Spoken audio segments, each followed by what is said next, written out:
Good morning વિદ્યાર્થીઓ. Mechanical એન્જિનિયરિંગની અંદર ડિપ્લોમા સેમેસ્ટર 4માં સેકન્ડ આપણો જે સબ્જેક્ટ છે મેટ્રોલોજી અને ઇન્સ્ટ્રુમેન્ટેશન, એમાં આપ સૌનું સ્વાગત છે. ગઈકાલે આપણે વાત કરી રહ્યા હતા જે થિયરીમાં એ થિયરી હતી આપણી કે જે આપણે ઇન્સ્પેક્શન કરીએ છીએ એનું વર્ગીકરણ અને એના કાર્ય, કે ભાઈ કઈ રીતના અથવા કઈ અલગ મેથડથી અથવા અલગ અલગ રીતે આપણે ઇન્સ્પેક્શન કરી શકીએ છીએ, તથા એવું પણ કહી શકાય કે ઇન્સ્પેક્શનના પ્રકાર કયા કયા છે. તો એ થિયરી આપણે ડિસ્કસ કરી રહ્યા છે, જેમાં આપણે ગઈકાલે ટોટલ 1 અને 2 પ્રકારના ઇન્સ્પેક્શન વિશે વાત કરી હતી. ઓકે, લાસ્ટમાં લેક્ચરમાં આપણે જે પ્રિવેન્ટિવ મેઝર્સ એટલે કે અગમચેતી રૂપ ઇન્સ્પેક્શન છે એના વિશે વાત કરી હતી. આજે આગળ વધવાનું છે. ત્રીજો જે પ્રકાર છે આપણે એ ડિસ્કસ કરવા જઈ રહ્યા છે કે ભાઈ ઇન્સ્પેક્શન શું કામ કરવું જોઈએ. તો ત્રીજા પ્રકારમાં આપણને શું કહે છે, ઇન્સ્પેક્શનના ત્રીજા પ્રકારમાં આપણને એવું કહે છે કે જે ખામીયુક્ત ભાગો છે એ શોધવાનું જે ઇન્સ્પેક્શન છે. ધેટ મીન્સ કે inspection for finding defective goods. તમે ઘણી બધી વસ્તુ બનાવો છો, સવારથી લઈને સાંજ સુધી અથવા આખા અઠવાડિયામાં, આખા મહિનામાં તમારા યુનિટમાં, તમારી કંપનીમાં હજારો ને લાખો વસ્તુ બને છે.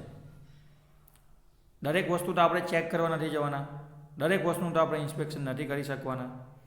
તો એ જે 1000, 10,000 અથવા 1 લાખ જે વસ્તુ બની છે એમાંથી કઈ વસ્તુ સારી છે અથવા કઈ વસ્તુ ખરાબ છે, ઓકે, ખામીવાળી વસ્તુ કઈ છે એ શોધવા માટેનું જે ઇન્સ્પેક્શન છે એના વિશે વાત કરીએ છીએ આપણે. આ પ્રકારના ઇન્સ્પેક્શનમાં પ્રોડક્ટના ઉત્પાદનના વિવિધ તબક્કાઓ દરમિયાન પ્રોડક્ટની ગુણવત્તા, માપ, સાઇઝ વગેરે ચેક કરવામાં આવે છે. જો વસ્તુમાં ખામી કઈ જગ્યા હોય તો કે જો ટેકનિકલ વસ્તુની વાત તમે કરો ને તો ટેકનિકલ વસ્તુમાં ઘણી બધી વસ્તુ હોય ને ઘણા બધા ક્રાઇટેરિયા હોય. જેમ કે તમે ધાતુમાંથી વર્કપીસ બનાવ્યો હોય તો ધાતુને આપણે ઇંગ્લિશમાં કહીએ છીએ મેટલ. દરેક ધાતુના પોતાના ગુણધર્મ એટલે કે પ્રોપર્ટી હોય છે, તો એ ચેક કરવી પડે. પછી જે સાઇઝ આપણે કહીએ છીએ, ડાયમેન્શન, લંબાઈ, પહોળાઈ, ઊંચાઈ, ત્રિજ્યા, વ્યાસ, એ બધું ચેક કરવું પડે. ત્રીજું છે સરફેસ ક્વોલિટી, સ્મૂથ સરફેસ છે કે રફ સરફેસ છે, ઓકે. ચોથું છે મટીરિયલની ડેન્સિટી, વજન કેટલું છે, ક્લિયર. તો આ બધી ઘણી બધી વસ્તુ છે એ તમારે દરેક તબક્કે પ્રોડક્ટ જેટલા મશીન પર જતી હોય ને જેટલા મશીન ઉપર એની ઉપર પ્રોસેસ થતી હોય, તો દરેક મશીન ઉપર પ્રોસેસ થયા પછી તરત જ શું કરવું પડે, તમારે એનું ઇન્સ્પેક્શન કરવું પડે કે લાસ્ટ જે મેં પ્રોસેસ કરી છે મશીન ઉપર એ પ્રોસેસ થઈ ગયા પછી વર્કપીસની અંદર કોઈ ખામી તો નથી ને, પરફેક્ટ બન્યો છે કે નહીં. પરફેક્ટ બન્યો હોય તો એને આગળ મોકલો અને બીજી પ્રોસેસ કરવા દો, બીજી પ્રોસેસ થવા દો. પણ જો ખામી હોય તો એને ત્યાં જ અટકાવી દો કે જેથી આગળની કોઈ પ્રોસેસમાં સમય વેસ્ટ થાય નહીં. એવું અહીંયા કહે છે આપણને. કેમ તો કે જો ખામીવાળી વસ્તુ આગળને આગળ વધ્યા કરશે તો પછી એની ઉપર ઘણી બધી પ્રોસેસ થશે, ઘણું બધું ઇન્વેસ્ટમેન્ટ થઈ જશે, ઘણો બધો સમય બગડી જશે અને છેલ્લે તો ખામીવાળી છે એટલે વસ્તુ રિજેક્ટ જ થવાની છે. તો દરેક તબક્કે તમારે ચેક કરવાનું. બધી પ્રોસેસમાં જો એ પરફેક્ટ થતું હોય તો લાસ્ટમાં પરફેક્ટ બનશે, પણ વચ્ચે કશે તમને ખામી પકડાઈ જાય છે તો એને ત્યાં જ અટકાવી દો. ખામી સોલ્વ કરો, જે એરર આવી છે, જે ભૂલ આવી છે એને સુધારો અને પછી એને આગળ મોકલો, જેથી લાસ્ટમાં પ્રોડક્ટ તમારી એક્સેપ્ટ થઈ જાય ક્વોલિટી સ્ટાન્ડર્ડ પ્રમાણે. નહીં તો શું થશે, કસ્ટમર સુધી પહોંચી જશે ખામીવાળી વસ્તુ. અને ગઈકાલે આપણે વાત કરી હતી કે અયોગ્ય ઇન્સ્પેક્શન અથવા ઇન્સ્પેક્શન ન કરવાથી કેટલું મોટું નુકસાન થઈ શકે છે. ક્લિયર છે? આ બધું કરશો એટલે શું થશે, તમારો ઉત્પાદનનો જે ખર્ચો છે, પ્રોડક્શન કોસ્ટ, એ ઓછી થઈ જશે. ક્લિયર? બહુ જાયન્ટ વસ્તુ છે અને બહુ એકબીજા સાથે કનેક્ટેડ કોમ્પ્લિકેટેડ વસ્તુ છે. 3 વર્ષ પતશે, મિકેનિકલ એન્જિનિયરિંગ પૂરું કરશો, બધી વસ્તુ ખ્યાલ આવી જશે, એની ગેરંટી આપીએ છીએ આપણે. ચાલો, ચોથા નંબરનું જે ઇન્સ્પેક્શન છે એ છે આપણું પ્રોસેસ ઇન્સ્પેક્શન. હવે ઇન્સ્પેક્શન ઘણા બધા પ્રકારના આવે. અલગ અલગ મેથડે થાય. કોઈક ઇન્ડસ્ટ્રીવાળા શું કરે તો કે જેટલી પ્રોસેસ થાય ને, સપોઝ કે 5 પ્રોસેસ થાય છે, ઓકે, પહેલી પ્રોસેસ, બીજી, ત્રીજી, ચોથી ને 5મી. તો આ લોકો શું કરશે કે પહેલી પ્રોસેસ પૈટી ઇન્સ્પેક્શન કરી લેશે, પછી બીજી પ્રોસેસ કરશે, બીજી પતે એટલે તરત ઇન્સ્પેક્શન કરી લે, પછી ત્રીજી પછી ઇન્સ્પેક્શન, ચોથી પછી ઇન્સ્પેક્શન. એટલે જેટલી પ્રોસેસ થાય ને દરેક પ્રોસેસ પતે એટલે આ લોકો ઇન્સ્પેક્શન કરી લે. તો આને શું કહેવાય? Process inspection. બીજી મેથડમાં શું આવે કે ભાઈ 5 પ્રોસેસ થાય છે, આખી 5 પ્રોસેસ પતે ને પછી છેલ્લે શું કરીશું? આપણે ઇન્સ્પેક્શન કરીશું. તો એને શું કહેવાય? After process inspection. આખી પ્રોસેસ પતે પછી આપણે એનું ઇન્સ્પેક્શન કર્યું. ક્લિયર છે? તો દરેક પ્રોસેસ પતે પછી ઇન્સ્પેક્શન કરો એ તમારું સારું કહેવાય. આનાથી તમને ખબર પડી જાય કે ભાઈ કઈ પ્રોસેસ થાય છે એની અંદર ખામી આવે છે, એટલે એના પછી જે કોમ્પોનન્ટ આવશે એ તમે બચાવી શકશો. પ્લસ ખામી પરથી ખબર પડશે કે કઈ પ્રોસેસમાં ખામી છે, અને પ્રોસેસમાં ખામી કયા મશીનને લીધે આવે છે. મશીનના લીધે આવે છે, ટૂલ્સના લીધે આવે છે, કારીગરના લીધે આવે છે, કે પછી જે આપણે પ્રોસેસ જ કરીએ છીએ એ રોંગ છે, ખોટી છે. તો આ બધી વસ્તુને તમે રેક્ટિફાઈ કરી શકો છો, શોધી શકો છો અને એનું સોલ્યુશન લાવી શકો છો. તો દરેક પ્રોસેસ પછી જો ઇન્સ્પેક્શન કરવામાં આવે અથવા પ્રોસેસ થતી હોય ત્યારે ઇન્સ્પેક્શન કરવામાં આવે તો એને આપણે પ્રોસેસ ઇન્સ્પેક્શન કહીએ છીએ. સૌથી વધુ ઇન્ડસ્ટ્રીની અંદર આ મેથડ યુઝ થાય છે. પરફેક્ટ કામ કરવાવાળા શું કરે છે? દરેક પ્રોસેસ પત્યા પછીનું ઇન્સ્પેક્શન કરી લે. થોડો સમય લાગે પણ ક્વોલિટી તમને લાસ્ટમાં જોરદાર મળશે, તે બી ગેરંટેડ. ક્લિયર? અને જો નહીં મળે તો ક્યાં ભૂલ થાય છે તમે ઇઝીલી શોધી શકો છો. આપણે કહે ને ભૂલ સુધારવી જરૂરી છે. ક્લિયર? માફ કરો બરાબર છે પણ એને સુધારવા પડે. તો તે જ વસ્તુ છે. 5મી પ્રોસેસમાં શું કહે છે? 5મા પ્રકારમાં ઇન્ટરચેન્જેબિલિટી માટેનું ઇન્સ્પેક્શન. હવે ઇન્ટરચેન્જેબિલિટીનો મતલબ શું થાય? તમે કોઈક મશીન કોઈ પાસેથી વેચાતું લીધું, કોઈ નવું મશીન તમે વેચાતું લીધું, મશીન મસ્ત ચાલે છે, થોડોક સમય આવ્યો અથવા થોડો સમય થઈ ગયો, ત્યાર પછી શું થયું? એ મશીનનો કોઈ કોમ્પોનન્ટ તૂટી ગયો અથવા બગડી ગયો, ફેલ થઈ ગયો. તો હવે તમારી પાસે એ મશીનનો જે કોમ્પોનન્ટ એટલે કે એનો જે સ્પેર પાર્ટ છે ને એ સૌથી પહેલાં તમને ઇઝીલી મળી રહેવા જોઈએ. ખ્યાલ આવે છે? અત્યારે ગ્લોબલ માર્કેટનો જમાનો છે. લોકો જાપાન, ચીન, America, Thailand, Hong Kong, okay, Australia, ખબર નહીં ક્યાંથી શું કરે છે, મોટા મોટા મશીનો મંગાવે છે.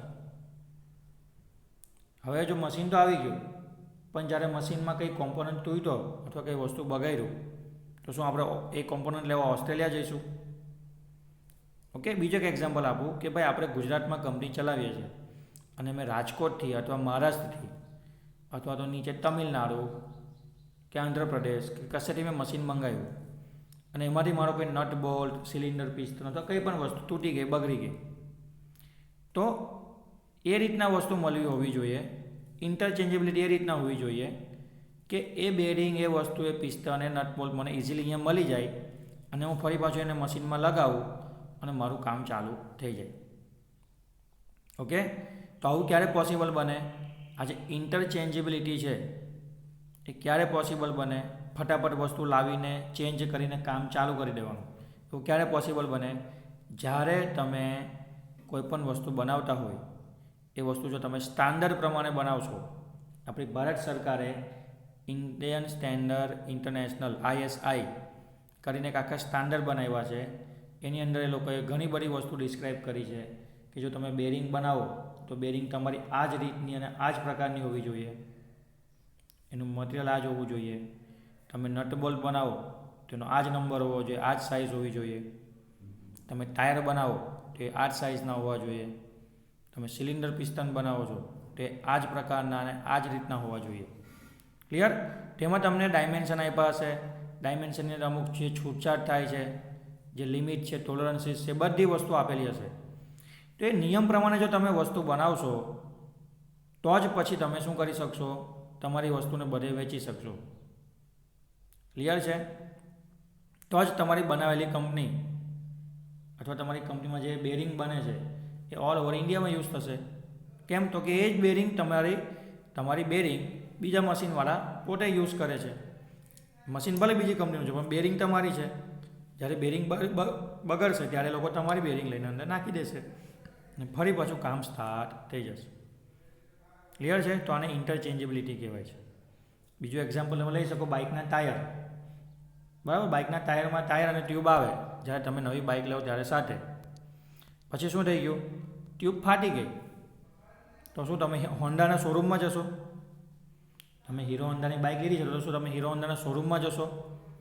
સપોઝ તમે દૂર ફરવા ગયા ગુજરાતની બહાર બાઇક લઈને અને ત્યાં ટાયર ફાટી ગયું, ટ્યુબ ફાટી ગઈ, તો તમે ફરી પાછા સુરત આવશો? ફરી પાછા તમારા ગામ નવસારી આવશો ટાયરને ટ્યુબ લેવા માટે? ના, તમે જ્યાં હશો ને ત્યાં તમને ટાયરને ટ્યુબ મળી જશે.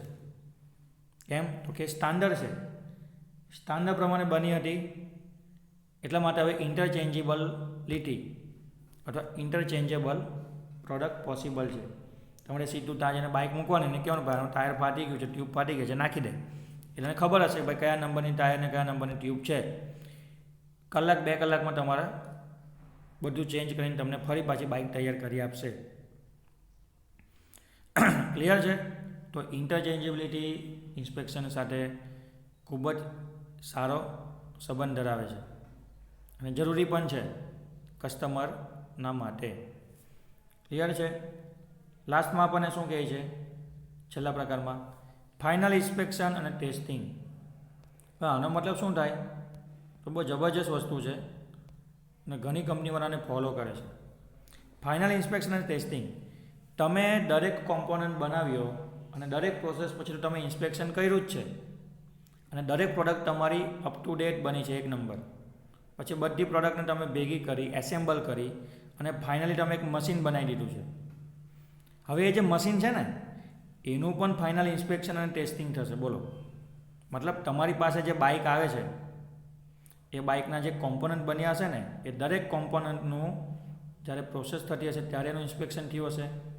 ત્યાર પછી એ કોમ્પોનન્ટને એકબીજા સાથે જોડીને એન્જિનને આખી બાઇકમાં જોડીને આખી જે તમારી ફાઇનલી બાઇક તૈયાર થઈ હશે એ બાઇક તૈયાર થઈ પછી આખી બાઇકનું પણ શું કરવામાં આવ્યું હશે? આખી બાઇકને ચલાવીને એની ઉપર અલગ અલગ પ્રકારના ટેસ્ટિંગ કરીને એ જે ફાઇનલ પ્રોડક્ટ છે ને એનું પણ ફાઇનલ શું કરવામાં આવ્યું હશે? ઇન્સ્પેક્શન કરવામાં આવ્યું હશે અથવા ટેસ્ટિંગ કરવામાં આવ્યું હશે અને ત્યાર પછી કસ્ટમરને આપવામાં આવે છે કે જેથી કોઈ પણ પ્રકારની ભૂલ થાય નહીં અને સીધો કસ્ટમર વસ્તુ લઈને જાય અને યુઝ કરતો થઈ જાય અને ત્યાર પછી ખુશ રહે. કેમ? તો કે તમે સારામાં સારી વસ્તુ આપી છે, ક્વોલિટી આપી છે. ક્વોલિટી કોને નહીં ગમે? સારી વસ્તુ કોને નહીં ગમે? બધાને ગમે. ક્લિયર છે? તો આખી મશીનની એસેમ્બલી થઈ ગયા પછી જો તમે ઇન્સ્પેક્શન કરો અથવા ફાઇનલમાં જો તમે જે ટેસ્ટિંગ કરો તો એ પણ એક ઇન્સ્પેક્શનનો પ્રકાર છે. ક્લિયર છે? તમે મોબાઈલ લેવા જાઓ તો મોબાઈલનો ડેમો લેવો છો ને, શું કરો? મોબાઈલ લેવો, ચાલુ કરો, 1-2 ફોટા પાડો, સેલ્ફી પાડો, બરાબર છે? પછી થોડુંક વિડીયો ઉતારીને જોઈ લો, પછી થોડુંક પ્રોસેસર જોઈ લો કેવી રીતના કામ કરે છે, વોલ્યુમ ચેક કરી લેવો છો. બસ that is called the final inspection. છેલ્લી ટાઈમે છેલ્લી વખતે જે કરવામાં આવે છે તે ઇન્સ્પેક્શન. ક્લિયર છે? બીજી એક સાથે નાની થિયરી લઈ લઈએ 1.1.8 ઇન્સ્પેક્શન અને મેટ્રોલોજીનો સંબંધ. આની પહેલાં હું તમને એમ કહી દઉં કે ગઈકાલે આપણે થિયરીની જે વાત કરતા હતા કે ભાઈ ઇન્સ્પેક્શનના પ્રકાર અને એનું કાર્ય અને સાથે સાથે આપણો એક તફાવત પણ હતો કોઈને યાદ હોય તો, સેન્ટ્રલાઇઝ અને ડિસેન્ટ્રલાઇઝ ઇન્સ્પેક્શન. એ આપણી થિયરી આની સાથે જ છે પણ લેક્ચર લાંબો ન થઈ જાય એટલા માટે એને આપણે આવતીકાલે કન્ડક્ટ કરવાનો છે. એટલે આવતીકાલે ખાલી આપણે એક તફાવત જ ચલાવીશું. બહુ મોટો તફાવત છે, ડિફરન્સ છે સેન્ટ્રલાઇઝ અને ડિસેન્ટ્રલાઇઝ ઇન્સ્પેક્શનનો. તેને આપણે આજના પૂરતો મોકૂફ રાખ્યો છે, આવતીકાલે આપણે એને કન્ટિન્યુઅસ કરીશું. અને આજે આપણે એક નાની થિયરી લઈ લઈએ છીએ કે આપણા જે સબ્જેક્ટનું નામ છે ને મેટ્રોલોજી અને ઇન્સ્પેક્શન, ના શું નામ છે? મેટ્રોલોજી અને ઇન્સ્ટ્રુમેન્ટેશન. મેટ્રોલોજીનો મતલબ શું થાય? ધાતુશાસ્ત્ર, બરાબર છે? અને ઇન્સ્પેક્શનનો મતલબ શું થાય? ચાલો ફરી પાછા કન્ફ્યુઝ નહીં થતા.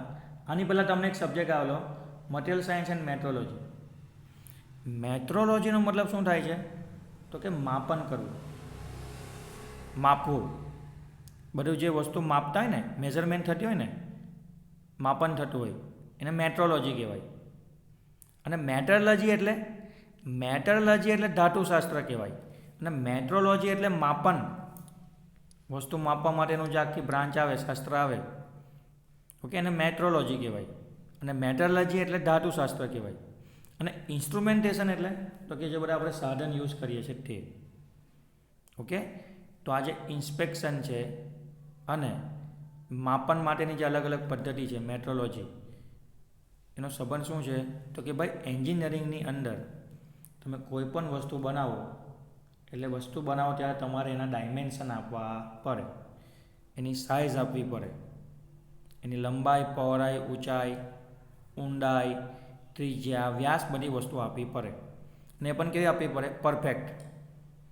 ઓકે, તો એમાં આપણે વાત કરીએ તો કે ભાઈ અમુક લિનિયર મેઝરમેન્ટ હશે, અમુક એન્ગ્યુલર મેઝરમેન્ટ હશે, કોઈક જગ્યાએ લંબાઈ માપવાની હોય, કોઈક જગ્યાએ ખૂણા માપવાના હોય. ક્લિયર છે? તો આ બધી વસ્તુ તમારે જો પરફેક્ટલી માપવી હોય, ઓકે, તો એના માટે તમારે શું કરવું પડશે? તો કે જે મેટ્રોલોજીમાં જે સાધનો વપરાય છે માપન કરવા માટે, અથવા માપન કરવાનું જે વિજ્ઞાન છે, માપવા માટેનું જે વિજ્ઞાન છે, એમાં જે સાધનો વપરાય છે એ યુઝ કરવા પડશે. અને આ બધી વસ્તુ યુઝ કરીને તમે વસ્તુ ચેક કરશો તેને શું કહેવાય છે? ઇન્સ્પેક્શન. ક્લિયર?